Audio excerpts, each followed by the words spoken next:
Bienvenue sur la chaîne de Manu Airgeek. Prenez place pour l'interview Airgeek avec notre invité du jour. L'interview Airgeek. Eh bien, bonjour à toutes et à tous les amis, et on se retrouve pour une toute nouvelle interview avec Reitan. Bonjour à toi Reitan. Hey, bonjour Emmanuel, très content de te voir et de participer à ton interview. À toi de même. Eh bien, vous ne connaissez sans doute pas Reitan. C'est le but de cette interview. Il est le couteau suisse artistique puisqu'il est acteur, réalisateur, cosplayer, musicien, compositeur, et on est là pour parler de son parcours. Peux-tu te présenter, du coup, nous expliquer comment tu es arrivé dans tout cela, par commencer justement tes débuts? D'abord, je suis né. J'ai une maman américaine et espagnole. On va reprendre vraiment le tout début, quand j'étais donc presque né. J'ai un papa écossais et anglais et ils ont décidé de m'avoir après toutes mes sœurs. Donc je suis le dernier et entre parenthèses, j'ai beaucoup souffert avec toutes mes sœurs parce que comme j'étais occupé avec beaucoup de choses, elles me taquinaient tellement que parfois on se chamaillait. Voilà, on se disputait mais c'était mignon. Soit. Voilà, donc j'ai grandi dans plusieurs pays, je vais peut-être pas tous les citer, c'était tous des pays différents parce que mes parents voyageaient tout le temps avec leur métier, donc avec un papa officier dans l'armée américaine et ma maman qui voyageait pour ses affaires. J'ai grandi dans les voyages, donc ça se situait à ça et j'adorais être dans les avions. Et quand je regardais les avions, c'est ce qui m'a donné l'envie de regarder la télévision et des films. Alors déjà très petit, j'étais un mordu de films. J'adorais voir toutes les sortes de dessins animés, de films, ça me faisait du bien. Et en grandissant, un jour, je m'étais dit, en fait, je m'étais juste posé la question qu'un jour, j'aurais peut-être la possibilité de réaliser un film. Mais ce n'était qu'un rêve, comme la liberté n'est qu'un rêve. Donc voilà. Et côté musical, j'ai très vite mordu à la musique parce que je trouve que la musique c'est fantastique. Et à l'âge de 7 ans, j'ai commencé à faire du bruit avec des casseroles, enfin plein de choses. Et je me déguisais en prince, qui a été mon premier cosplay. Oui, je sais, ça a fait rire tout le monde parce qu'en fait, c'était un truc très rigolo. Je m'étais fabriqué mon premier cosplay en carton et en papier. Et toutes les mesures étaient complètement ratées. Et donc, je ressemblais plus à un clown qu'autre chose. Voilà. Et ma maman, je l'entendais souvent jouer du piano. Et mon papa était batteur et guitariste dans le groupe militaire où il était. Et donc, il faisait souvent des concerts. Et voilà. Donc, ça résume un petit peu mon tout début. Et en grandissant, j'ai fait donc mes études. J'ai fait des études de traducteur-interprète. Et à côté de ça, j'avais une toute petite caméra que j'avais reçue pour mon anniversaire et pour Noël de mes parents. Et je commençais à faire des mini-reportages, on va dire, où je filmais les amis, les chiens, les chats, les poissons. En fait, je faisais mes petits films et ça commençait à devenir une passion. Et chaque fois, en fait, je demandais, quand Père Noël devait apporter ses cadeaux, je demandais à mes parents s'ils pouvaient m'apporter un costume. Mais mes parents, ils n'avaient pas bien compris au début et ils m'ont apporté un costume de Père Noël. C'était pas ce que je voulais. C'était pas ce que je voulais, en fait, mais c'est pas grave. En fait, ce que je voulais leur dire, c'est que je voulais des costumes de soldats, des costumes de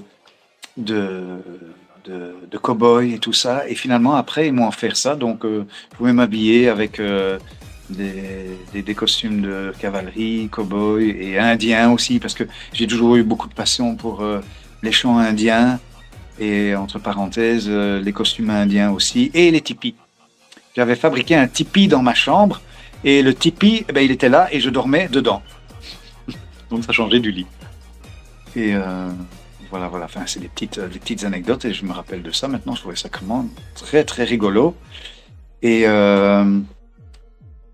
j'avais une petite guitare aussi en plastique et je composais timidement quelques morceaux qui, par après, en fait, j'ai tout laissé tomber, mais qui m'avaient donné des idées pour pouvoir jouer et apprendre la guitare et la basse, ce que j'ai appris progressivement. Puis j'ai été à l'académie et puis après je me suis lancé dans le chant et j'ai travaillé avec un professeur hongrois d'opéra et qui m'a guidé pour faire surtout de l'opéra. Voilà. Je sais, ça ne plaît pas à tout le monde, mais c'est comme ça pour expliquer un peu mes débuts. Et voilà. J'ai dit vraiment la base de tout, en retournant à la base. Mais du coup, sur ton parcours du coup dans l'univers cinématographique, parle-en plus parce que là, c'est vrai que tu as été vraiment au tout début de ta base de cosplayer, mais tu l'as dit toi-même, tu es passionné de cinéma, donc, Oui. et tu es acteur, donc tu as forcément un début pour ce parcours-là. Donc, quel a été ce début justement? Ce début, en fait, il n'est pas venu en une seule fois. Il est venu, je vais expliquer, c'était un peu pas étrange ni bizarre, mais c'est venu progressivement parce que pour moi, en fait, je vais dire réellement, ce n'était pas un rêve de devenir compositeur ou musicien ou même écrire beaucoup de poésie dans mes textes ou faire parfois des textes joyeux et des textes sordides et des textes macabres aussi, mais et que je ne pensais pas aussi devenir acteur, ni pouvoir jouer dans des films, ni pouvoir avoir un rôle dans un film. Ce n'était pas un objectif important pour moi. En fait, tout est arrivé au fur et à mesure. Durant mes études, en fait, je rencontrais des personnes et dans certains pays, quand je voyageais ou quand on partait en vacances, on m'a proposé parfois de chanter avec tel ou tel compositeur, musicien ou personne. Et j'y ai pris goût et je continuais petit à petit. Et chaque fois, en rentrant après de chaque déplacement et en continuant mes études et en bougeant beaucoup, puisque avec mon papa et ma maman, on voyageait beaucoup entre l'Espagne, l'Allemagne, la Suisse et les pays anglo-saxons et l'Écosse. Et puis arrivé très très longtemps après, parce que je n'ai pas grandi en Belgique, je suis arrivé très longtemps après sur la Belgique.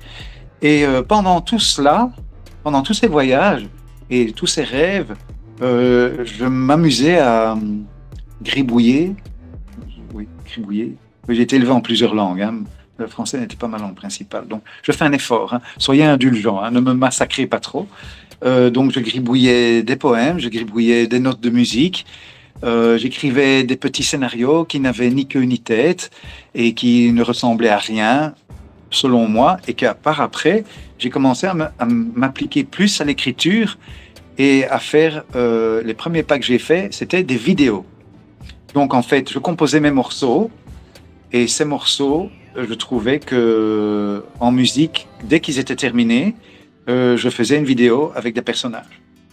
Et donc, dedans, ça racontait une histoire et il y avait des comédiens, des comédiennes et la musique était soit instrumentale ou avec des vocaux quand moi je chantais en différentes langues ou quand Heidi, donc mon ex-compagne, chantait avec moi et avec d'autres chanteurs et d'autres chanteuses.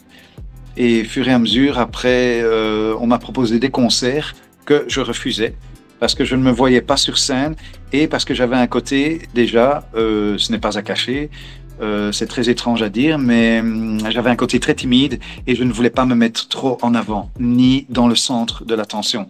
J'essayais toujours justement de me mettre dans l'ombre, mais ça ne marchait pas parce que finalement les gens me cherchaient en me disant « Ben voilà, ben Raitan va venir chanter avec nous et il va nous présenter ses nouveaux morceaux. » Bon, et alors voilà, et de fil en aiguille, il a commencé à y avoir des premiers concerts, puis on nous a fait tourner dans les autres pays, on a fait des voyages, on a fait des tournées, on a commencé à enregistrer notre premier album, et puis tous les albums ont suivi, et les vidéos continuaient avec, où je produisais en fait les vidéos, et après il y a des studios qui se sont joints à nous pour faire d'autres productions.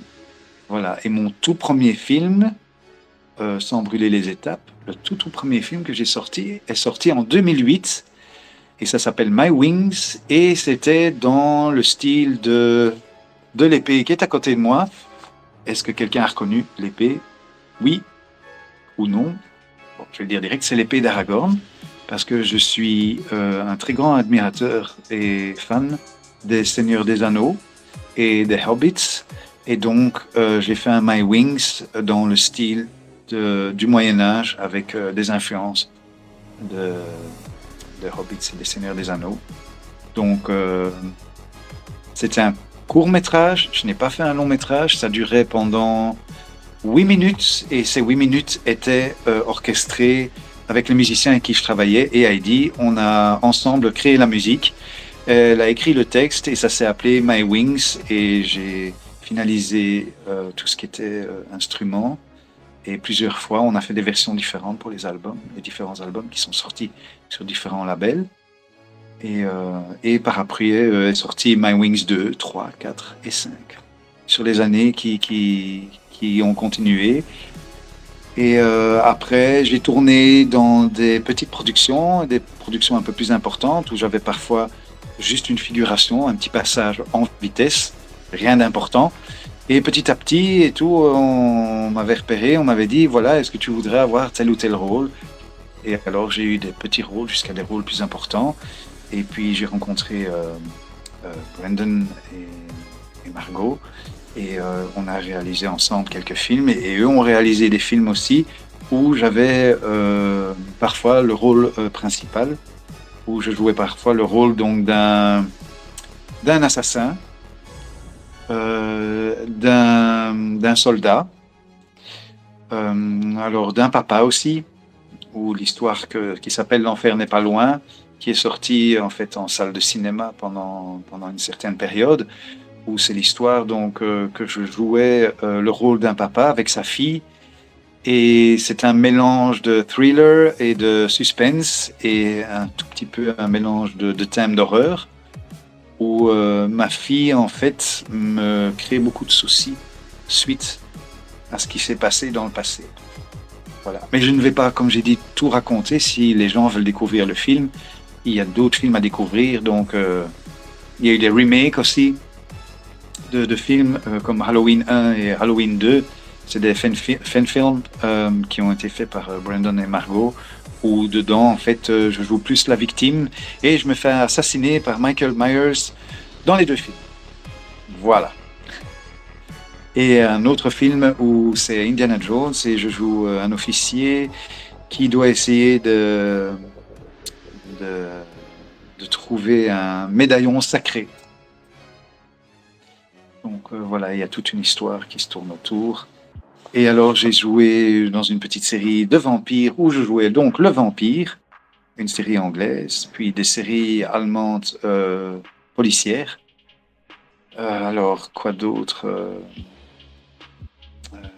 Il y avait aussi Dracula, où je jouais Dracula contre Charlie Chaplin, en noir et blanc. Il y a eu 2 versions. Et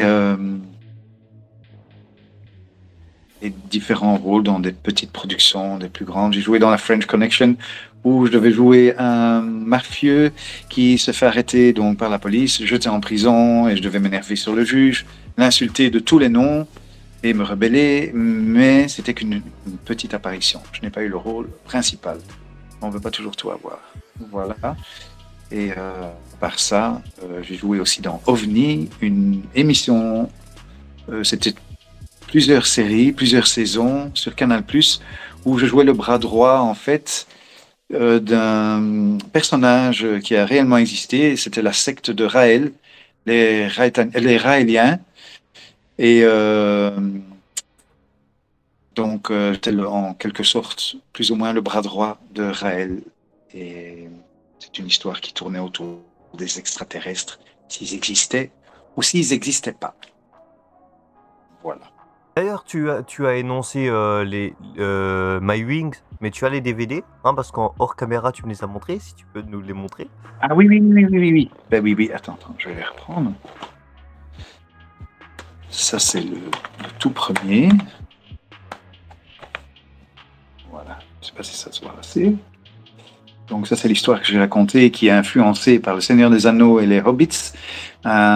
disons, avec une atmosphère très moyenâgeuse, très axée aussi sur tout ce qui est les vautours, les aigles, tout ce qui est autour justement des ailes, puisque My Wings évoque un texte sur la capacité de vouloir voler et garder sa liberté et de ne pas avoir ses ailes coupées et de pouvoir en fait aller voir plus haut et tout en passant par différents empires qui ne sont pas toujours conciliants. Ça c'est à l'arrière donc. Voilà, c'est sorti sur DVD en 2008. Voilà. Et ça dure, je pense, il y avait d'abord donc le clip qui durait 8 minutes et puis après le film qui suivait en même temps sur l'épisode 2 qui faisait à peu près, je pense, 17 ou 18 minutes. Et voilà celui d'intérieur. Avec moi dessus, et voilà, avec un serpent et une épée. Le symbole de l'épée qui se retrouve dans beaucoup des films donc, que j'ai réalisés, surtout dans les My Wings. Le symbole de l'épée représente aussi les épées de combat de l'Angleterre et de l'Écosse pendant les conflits qu'il y a eu avec William Wallace, que vous connaissez tous, dont le film est sorti sous le nom de Braveheart. La guerre entre l'Écosse et l'Angleterre qui a fait que l'Écosse a pu devenir un jour indépendante et être disons, libre et ne pas devenir les esclaves de l'Angleterre. Ici, il y en a un autre, ça c'est le troisième, sorti sur Blu-ray. Ça c'est sorti 2-3 ans après. Non. Joli. Non. Ah, merci. Voilà. Ça, c'est l'arrière avec certaines photos du film qui restent toujours dans l'univers du Moyen-Âge avec donc ici le Blu-ray et il y avait un bonus, mais il n'est pas ici. Il y avait un bonus, mais il y avait un autre coffret. Et celui-là, en fait, c'est le The Third Curse of the Sanctuary. C'est la troisième malédiction du sanctuaire. C'est l'épisode 3, la partie 1. Et finalement, avec cette partie 1, on avait décidé de refaire un DVD, un Blu-ray en reprenant la partie 2, qui a été regroupée. Et là, c'était... On a vraiment beaucoup voyagé pour filmer ensemble. Et notamment, on se baladait souvent dans les bois avec des torches pour y rencontrer et combattre ses ennemis. C'est notamment ici, je ne sais pas si ça se voit ici dans le... Oui, on voit effectivement les torches. Oui, voilà. Alors l'autre film que je parlais, en fait, qui est L'Enfer n'est pas loin, qui a été traduit parce qu'il a été, il a très très bien marché aux États-Unis et qui s'appelait The Darkest Sorrows. Et c'est ceci, voilà, avec Brandon et Margot qui ont réalisé. Et donc moi j'avais donc le rôle du papa avec sa fille. Et il y a toute une intrigue qui tourne autour pour ceux qui auront envie de découvrir. Voilà. C'est un drame poignant à signer l'avenir.net. Voilà. J'ai d'autres DVD, mais ils ne sont pas tous ici. Donc, il y avait un livre qui est sorti aussi, je ne sais pas si vous voulez voir le livre dont tourne autour du même film. Donc, l'enfer n'est pas loin. Et dedans, ben, il y a toutes des photos du film. Tu peux me montrer quelques photos Oui, voilà. Voilà. Je sais pas si ça... Je vois pas bien si ça se donne...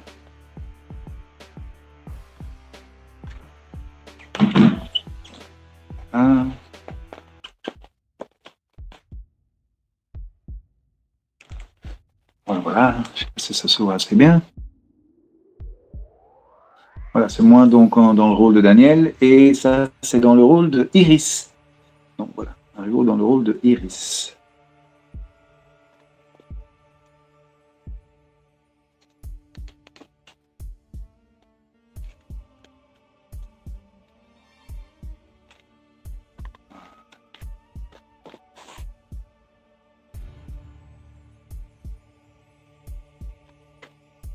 Là, si ça se voit, je ne vois pas ce que ça, Oui, donne. Donc. on voit bien. Oui, ok. Je tourne. La perte d'un proche peut changer une personne. C'est ce que je voulais explorer avec cette histoire. Et en fait, ça c'est la page ici, avec un verre de whisky. Parce qu'il y a une scène où je dois boire souvent du whisky. Enfin non, une scène, plusieurs scènes, je vais dire. Au départ, il n'y en avait qu'une, et puis finalement, il y en avait plusieurs, et voilà quoi. Il y a énormément de pages, mais je peux encore...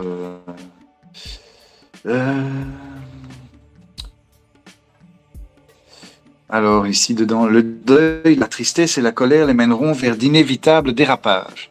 Ça, c'est donc... Voilà. Et Raitan a puisé au plus profond de lui pour les séquences de tristesse. C'était impressionnant à voir. Oui, j'ai mis dedans, en fait... comme ici. Ou comme il l'indique, les séquences étaient très fortes. Ainsi que ma fille à un certain moment qui me menaçait avec une paire de ciseaux. Oui. Voilà. Alors voilà, il reste encore beaucoup de photos, mais... Oui. Et on parlait des dérapages. Voici un de mes dérapages, incontrôlé, où le calme de Raitan s'est changé en tourment et en colère et avec une agressivité extrême. Dans le film, je parle. Voilà.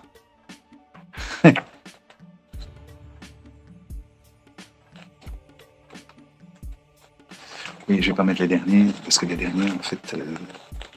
Ah oui, ça c'était intéressant, ça c'était le dessin de Margot. De son imaginaire et de sa vision, de ce qu'elle avait des choses, de voir son papa et de situer elle-même au milieu et sa maman. Voilà.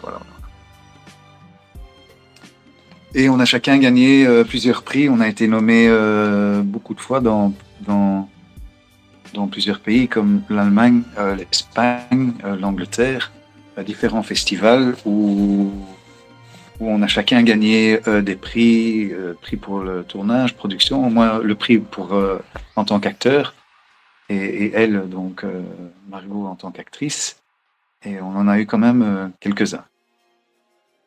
Voilà. Et il y a aussi des albums, je peux toujours montrer, parce que dans le film-là, il y avait un morceau que j'ai composé avec Heidi, les autres musiciens. Parfois, certaines de nos compositions sont ajoutées dans les films. Ah, génial. Mais ça. Pas toujours. Oui. Donc voici ça c'est le dernier album en date qui est sorti. Il y a au total une douzaine d'albums et compilations. Ça c'est... Et ici je me situe avec les musiciens et musiciennes et chanteurs et chanteuses. Il manque juste Rob Zombie, le batteur, qui est venu par après. Voilà. L'album date de combien de temps? L'album fait, je pense, un peu plus d'une heure. La date, il est sorti quand? Il est sorti... La date n'est pas marquée dessus, mais il est sorti avant le Covid. Ok, donc c'est assez récent. Avant le Covid. Oui, mais disons que la sortie était un peu mouvementée, vu que le Covid et tout, on a dû annuler des festivals et des concerts. C'était bien dommage, bien triste. Voilà. C'est l'occasion d'en relancer. Oui. J'ai pas les pochettes de tous les albums, mais bon, les albums, je pourrais les montrer une prochaine fois ou dans une autre partie. Il y a des très belles pochettes. Il y a des pochettes que j'aime beaucoup, d'autres moins. Comme dans les chansons, certains que j'ai composés que j'aime beaucoup et d'autres moins aussi. Et tous ensemble aussi avec les autres musiciens. Et on a composé aussi, on a fait un travail d'équipe avec des morceaux que j'aime vraiment beaucoup. et certains que j'adore jouer en concert et d'autres où je les ai peut-être trop joués. Peut-être certains, je les aime moins. C'est pas que je les aime plus, mais je les aime moins. Mais ça, c'est normal. Et je trouve que tous les morceaux ne sont pas bons. Il y a des morceaux bien, mais il y a des morceaux, je trouve, maintenant, avec le recul, moins bien. Mais ça, c'est comme ça. Voilà. Est-ce que tu as d'autres choses à rajouter sur ton parcours?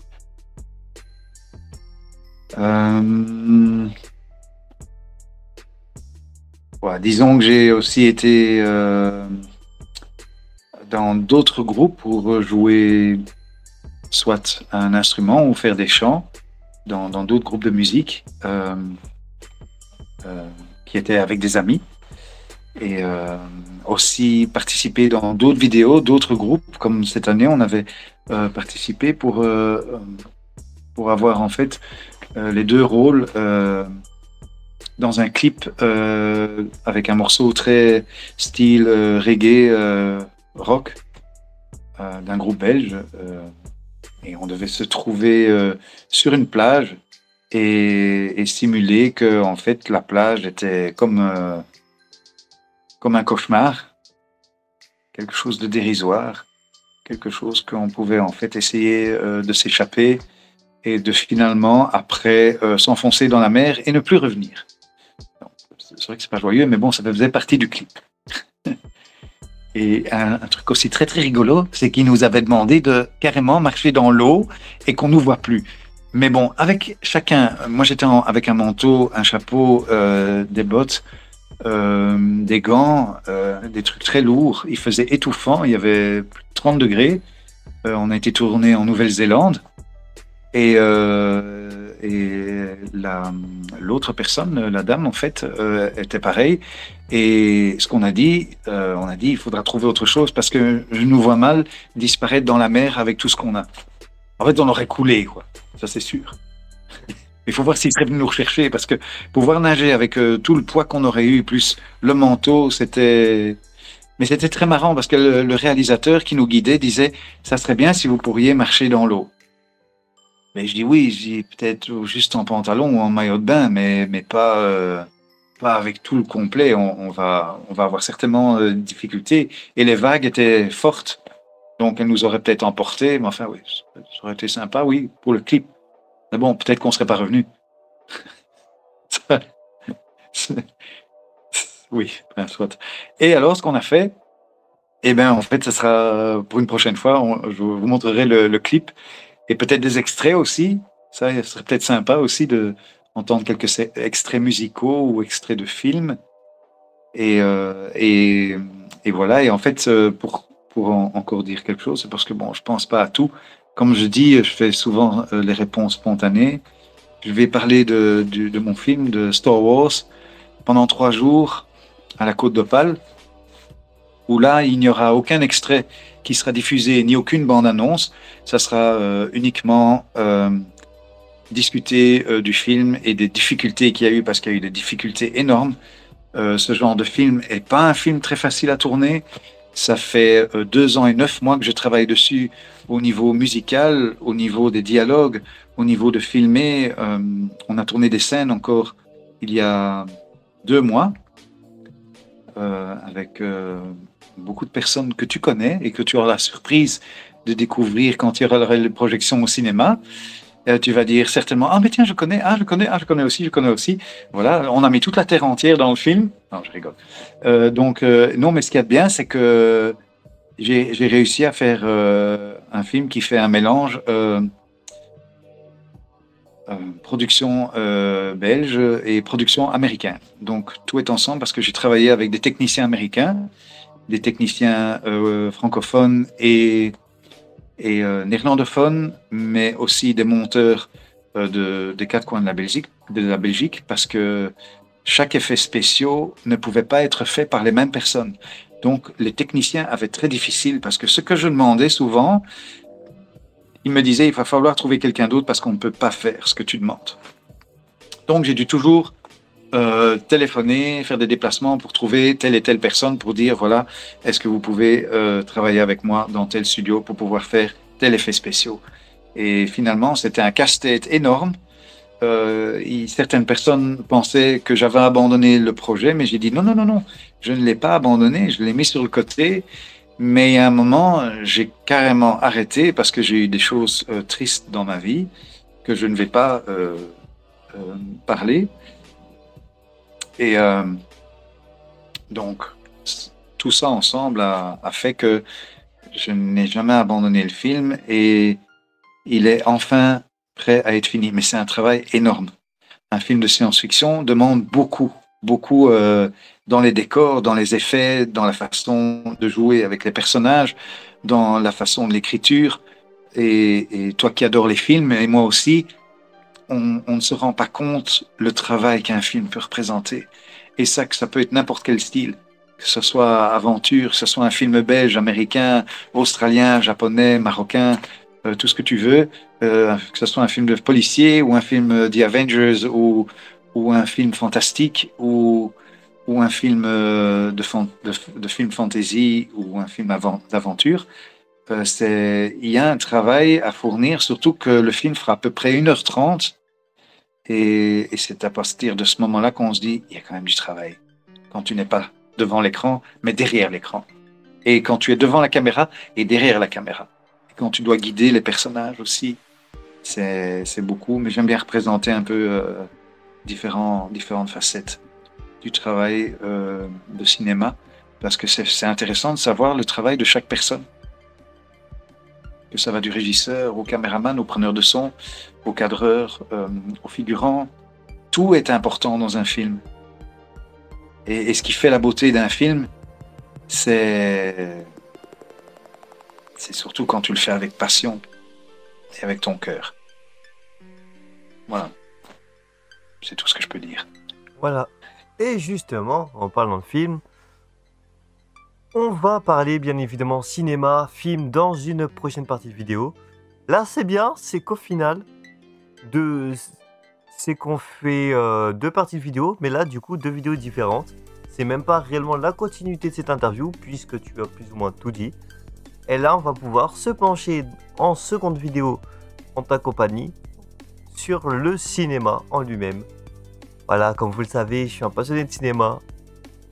Et on a un acteur, un passionné de cinéma également. Donc on se retrouve pour la prochaine partie. En tout cas, un grand merci à toi, Rétan, pour cette première vidéo ensemble.